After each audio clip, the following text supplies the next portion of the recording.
But the day wouldn't be complete without being tucked in and kissed goodnight.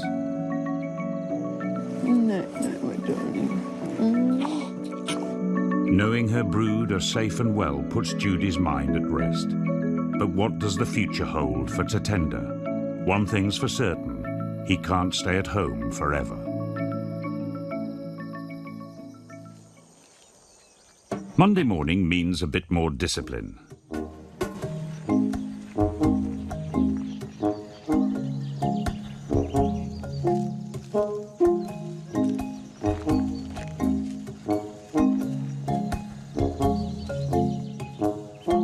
Bush School is all about teaching Tatenda how to be a rhino in a safe environment. One of the key things Tatenda's been learning is what to eat. So far, he's been a straight A student. What I'm finding exciting today, he has instinctively found all the new shoots that have come up. So he hasn't just gone for the green leaf. He's actually gone for the shoot. The homeschooling is working for Tatenda. He's growing up. He's learning his lessons well. For Tatenda, these really are crucial life skills. If he's to have any hope of going back to the wild, he must learn how to survive on his own. But could Judy ever risk releasing him into such a dangerous world? In Zimbabwe, over 90% of the black rhino population has been wiped out in the last 30 years. Having lost 3 of her adults this year, Judy knows all too well the risks Tatenda would face. Once the lessons are over, there's time for a rest before everyone goes home. Snoring, folks.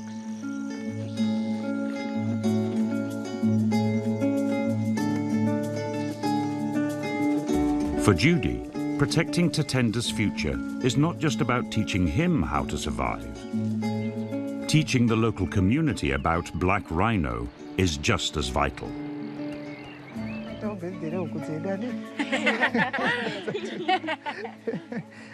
This is our local school, rural school, and this is the conservation club that we're part of. Basically, just showing the children Tatenda so that they learn about rhinos from the beginning. We're very fortunate to have this relationship with the school, and it's so deeply appreciated. And Tatenda, you can see, instantly is loved by the kids, and they don't have this opportunity. It's very special. It's a treat for all of us. Okay, now when you feed, you've got to hold the teat, hold onto the teat and lift the bottle up. But for Judy, there's a very important point to these meetings. He won't bite you, but hold the teat. Black rhino are one of the most endangered mammals on the planet. You only can protect the rhinos through knowledge. And the more knowledge that's passed back to their families, back to the chiefs, it all filters back. And it's very important knowledge, this. Winning over the local people has never been more crucial in Zimbabwe. Conservation here has for a long time been an uphill struggle. And it's not long before John and Judy are reminded of it. 2 giraffe have been found dead on the reserve. Jimbo, listen, I think what a plan. I think you better get your anti-poaching team to try and drive the giraffe out of that area. Move them up to Chihuahua. Get them as far away from that danger spot.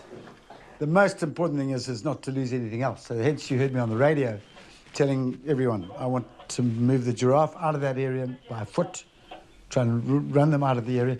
And to lose an elephant would be an absolute crime.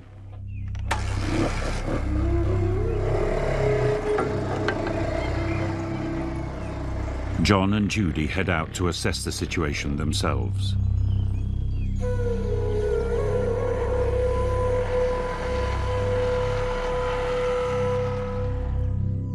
A closer examination reveals poaching hasn't been the cause of death this time. It appears the giraffe were electrocuted. What a devastating sight. Not only is it burnt, but now you see 2 beautiful, perfect animals dead.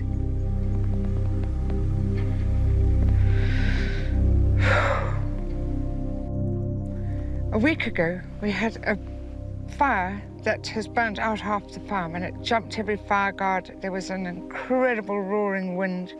The electricity lines all got burnt in this fire, and one pole needed replacing, and they've replaced it with a small pole. And we've tried to keep the giraffe and the ellies away from here, knowing that they could reach the lines. And we've got 2 dead giraffe that were obviously walking together. Giraffe is such family animals, and they've hit the line, and that's the end of them.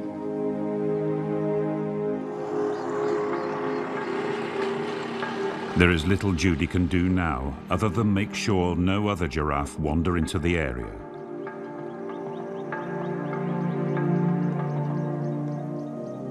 She sets off to where the closest herd was last spotted. They're a long way from the ones that were electrocuted. And there are 3 of them. It's not as if it's a lone single one looking for the others. I'm satisfied that they're far enough away from the electrocuted giraffe. I feel content with that. But the loss is a bitter reminder that no matter how protective she is, there are some things Judy simply cannot control.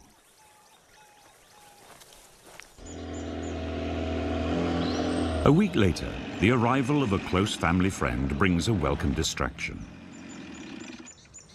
Johnny Rodriguez has been bringing the Travers donated powdered milk and essential food supplements since Tatenda was orphaned last year. Without his support, Judy just wouldn't have had the resources she needed to keep Tatenda alive. But this time, Johnny has brought something extra special. Tomorrow is Tatenda's first birthday. Well, I baked it around. I mean, that is just a work of art. Look at the eyes. What? This is such a work of art. The cake, however, will have to wait. It's time for Tatenda and Pogs to hit the hay. As the head of the Zimbabwean Conservation Task Force, Johnny has worked closely with wildlife throughout the country. You're a monkey. Every time I come out here, I come out nearly every 2 weeks, and you know, the difference, it's just amazing. You know, it's got a spirit of its own, and I mean, thank God to Judy and John. They're doing it for the future generation, and that's very important. You know, it's no use talking about it in the history books. Let's preserve what we can. And I'll tell you, I'll do anything for these animals, anything. But Johnny knows more than most how dedicated the Travers have been. What they've done is unheard of. It's a miracle. Really, it is. That little guy shouldn't have been alive today.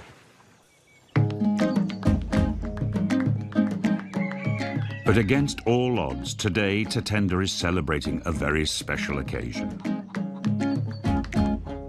Well, today is Tatenda's first birthday, and yeah, we're proud that he's got there. I mean, to reach 1 year old in this environment has been quite a thing. So we've got the kids who were at the Rhino pens. They're coming to celebrate, and they've all got on their party frocks. They're all terribly excited. Yeah, we haven't got much food, but it's perfect.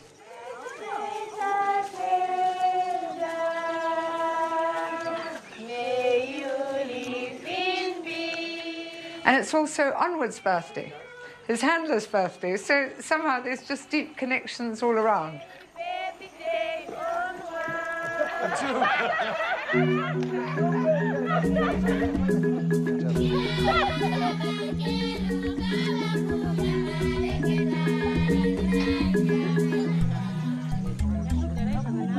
Mira. Okay.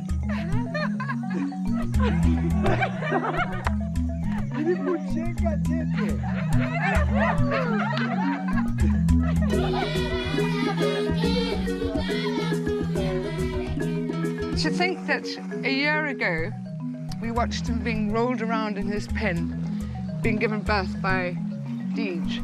And it's been an incredible journey since then. But Tatenda's journey is far from over. At a year old, he's now getting too big to be a house rhino.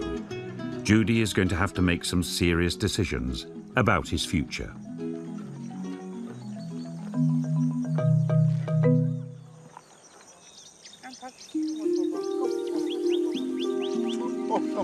At a year old, Tatenda's schooling now needs to take a massive leap forward. He started to find his own water, but Tatenda still has one big lesson to learn. How to behave towards other animals.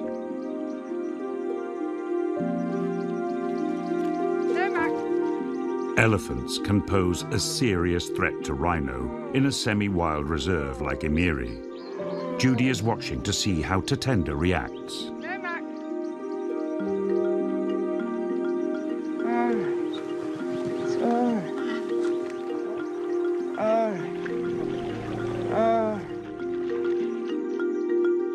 But it's clear Tatenda has little understanding of the situation and the potential risk the elephants pose.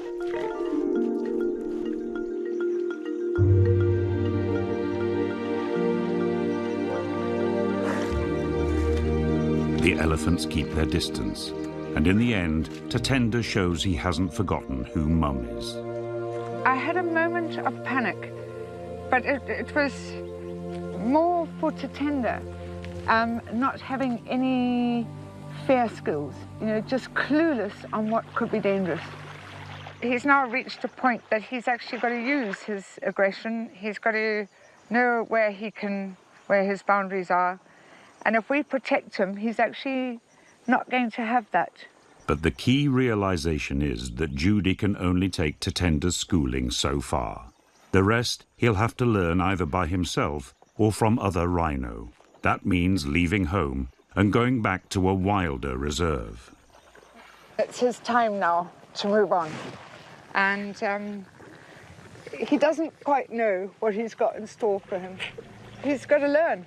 He's got to learn all these things in life, and you still feel very protected. I feel the mum in me just sort of can't bear to let him go, but yet it was so very clear that this is the giant step into the wild.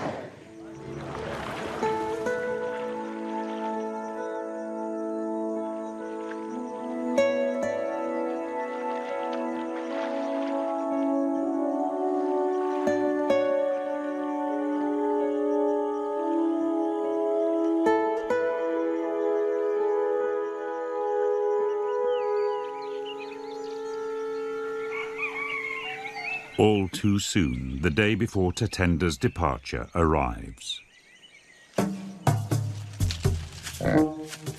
Surprisingly, Pogs is first up and en route to her favourite location.